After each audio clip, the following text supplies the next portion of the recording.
So, for today's mission, we're going to be doing bunker busting at the Maginot Line. Hit the bunker on the Maginot Line to help our forces break through. You'll be using a Grand Slam bomb. It must be dropped from high altitude to be effective. Alrighty then, let us begin. Let's just immediately take off here and set to high altitude. Alrighty, now let's get that marking. There it is. And we're all set. Raise up the gears. Start leaning. And we should be good.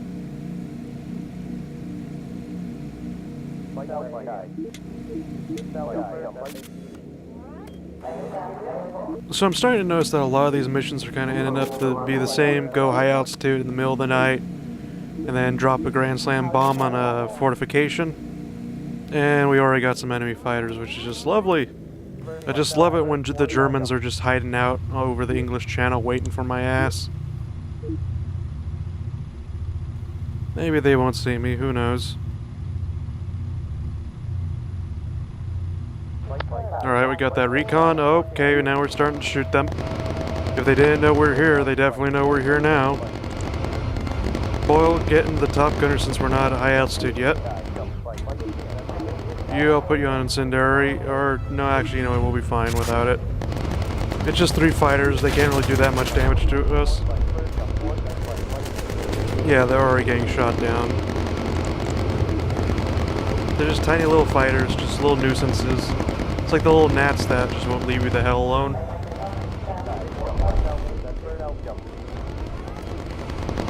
Anyway, let's go in this new direction now. So we don't have to worry about these. Okay, never mind, that guy blew up. Anyway, let's go get this photo over here. And I just lost it. Where the hell is it? We probably can't see because of the clouds. Anyway, you know, I've honestly been kind of noticing something about this game that I kind of want to talk about a bit. When you start, like, this game has a bit of a problem with snowballing. What I mean by that is that at the beginning of the game, it's like really hard to do anything because you have nothing. You don't have an upgrade crew or upgrade plane. I mean, and then it says it isn't good, but let's try anyway. Okay, yeah, no, it's not good. We're gonna have to double that around. Emergency dive this. Now we got more fighters incoming. But just to wrap up my thought here, your crew doesn't have all the unlocks and abilities that they could have since they're at low levels. And it's really hard. Like, if you look through my playthrough, you'd see that I have the most trouble with somebody called Felix Vider. Anyway, I called Spitfires to deal with this jet behind us. Here I am trying to take a picture, and we got an Me-262 on my ass. Alright, now go to high altitude. Yeah, this guy's gonna be zipping and weaving all behind me, and I won't be able to hit him. Oh, wait, never mind, he's coming right behind me. Focus. Come on, there we go.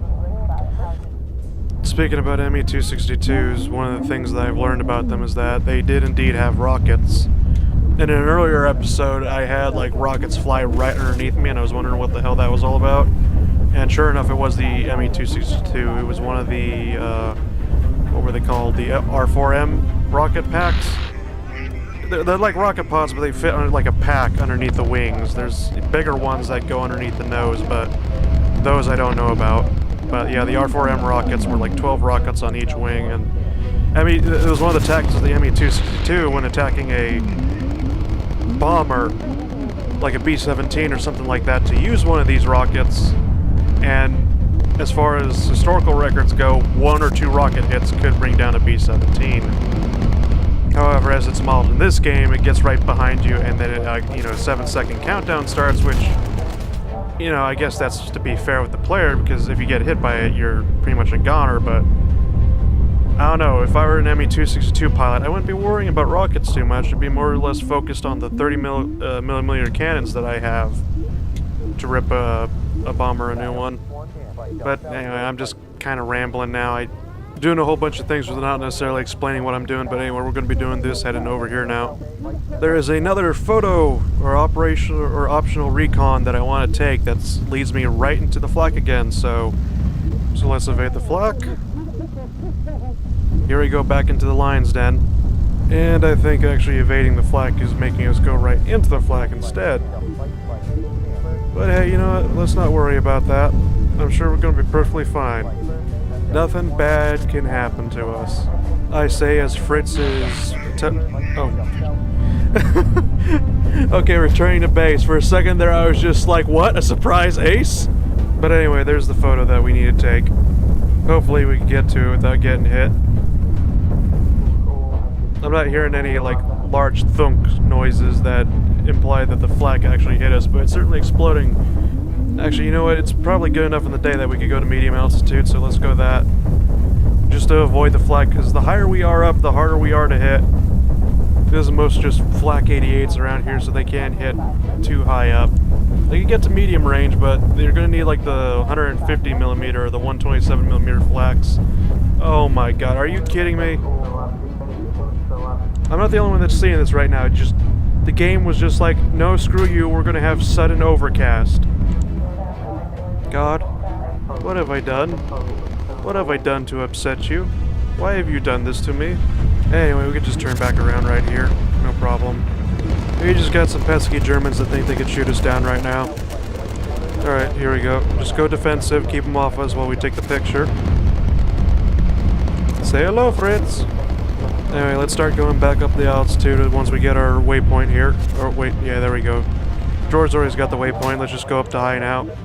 And I think we just got hit by the flak just last second there, but... Nope, never mind. The flak started shooting at us again for some reason. There's a dull reload moment.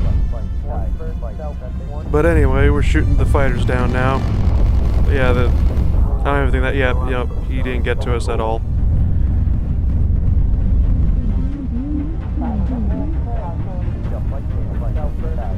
New waypoint to follow now, and we got some more enemy fighters incoming.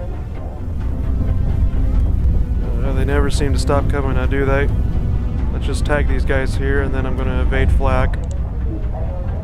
Once we get back up to high altitude, we should be perfectly fine to bomb the Maginot Line.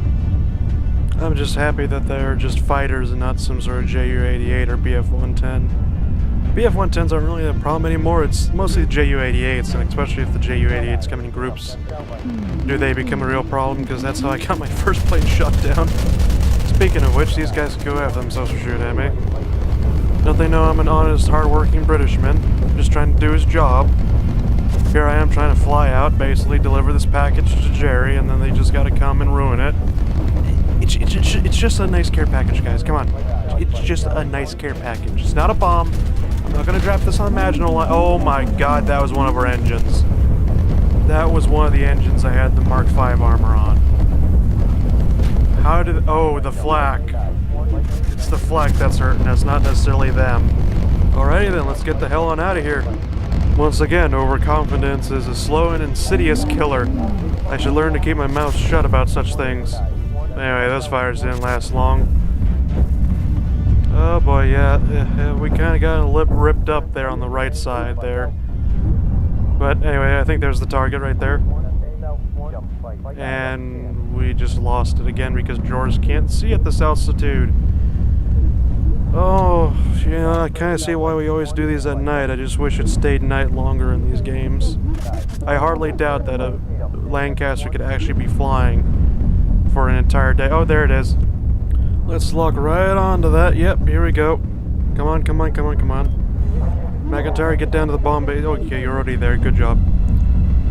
Okay, let's arm it and release. Oh boy, somebody's gonna have a bad day down there, I just know it. Yeah, yep. And it might just be me right now. Call in the Spitfires, auto-tag that.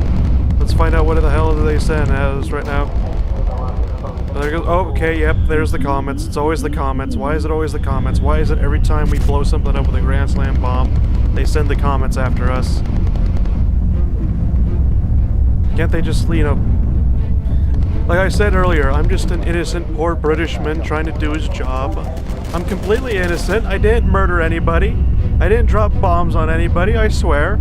I delivered fucking humanitarian aid to the French. I mean, the Germans. The Germans. Humanitarian aid to the Germans living in the Maginot Line. Oh, Jesus Christ, where are the Spitfires? Where are the Spitfires? Okay, so there's the Spitfires. Oh, where are they? I can't see them right now. Okay, there they are. Oh, yep, they're shooting at us now. Yep, they got one of our engines. Put it out, Boyle.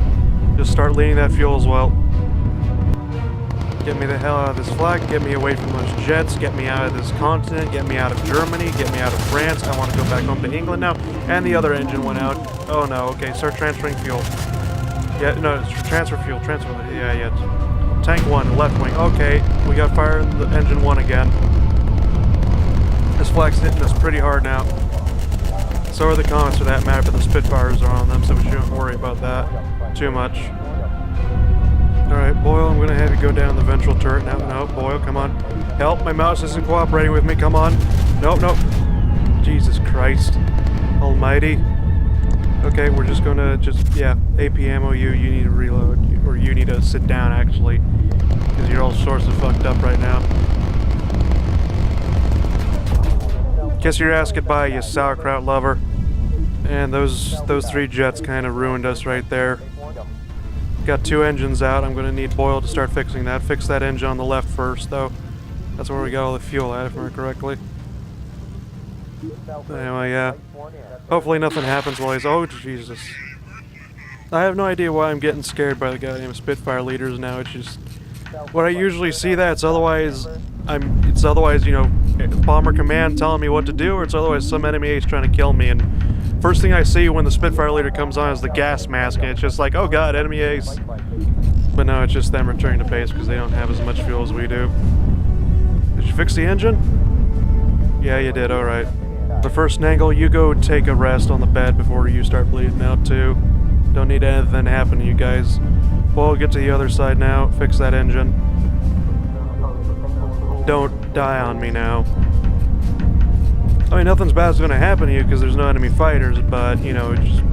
Weird things have happened. Weird things have happened. I might accidentally slip on my finger and accidentally click emergency dive and, you know, everything goes to hell, but... Okay. Yeah, come back inside. You're done out there. You don't need to freeze your ass anymore. What, you're taking some oxygen damage there? Why? You have plenty of oxygen. Oh, wait. Right, the internal oxygen tank of the Lancaster only works if somebody's at their station. Other than that, they only have like 2 minutes worth of fuel, or not fuel, air, oxygen in their oxygen tank.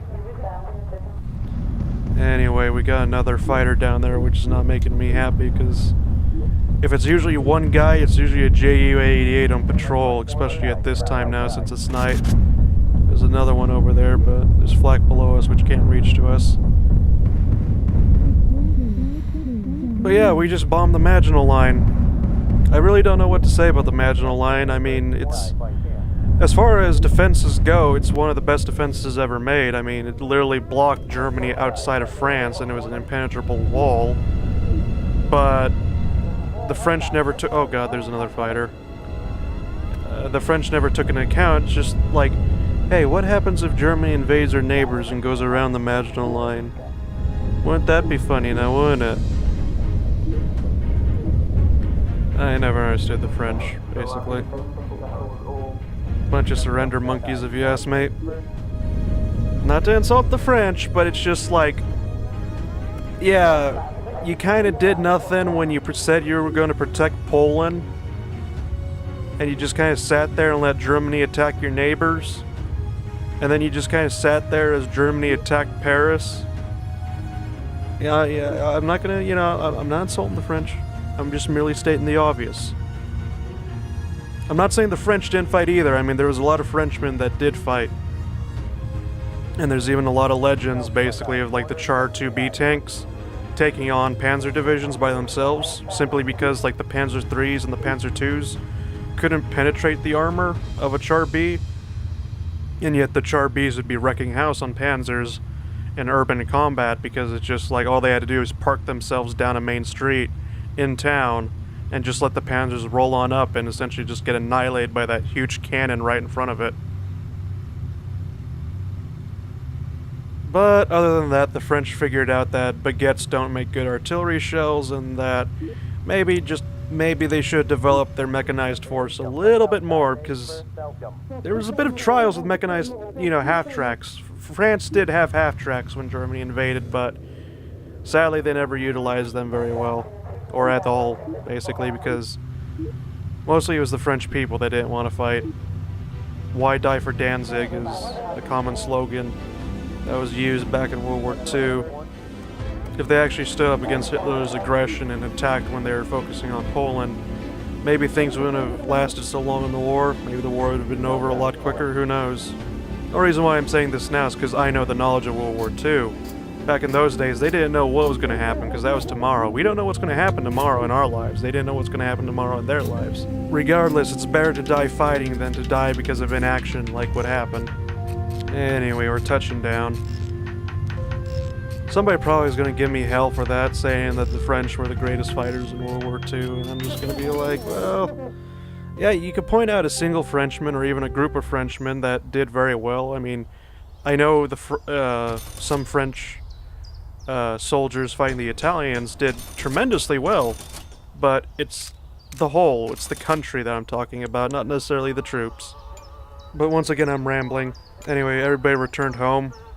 And I think I might actually call this episode at this mission, because the next mission we're going to be doing is a critical mission as well, which those are a little bit longer, if I remember correctly. So, yeah, I think I'm going to be calling it at this mission. Let me just go check right now. See, yeah, okay, Operation Fortress. So, yeah, I'm going to be calling it here just to keep it shorter, because I kind of feel like keeping it shorter, because I don't know how I feel about the longer episodes. I'm going in with the notion that people like to watch short videos and not sit around all day listening to me ramble. So, anyway, that does it for this episode of Bomber Crew. I do hope that you enjoyed it. If you did enjoy it, why not let me know by giving me a thumbs up down below, as well as why don't you share this with a buddy of yours so they can enjoy it as well. I'm going to be uploading the remainder of Bomber Crew daily, so make sure you stay tuned to that by clicking the subscribe button down below and the little bell notification as well, so you can get a notification when they come out, and a little reminder from YouTube. Once again, I hope you enjoyed this video, and I'm very grateful that you watched it. I'll be catching you in the next one. See ya.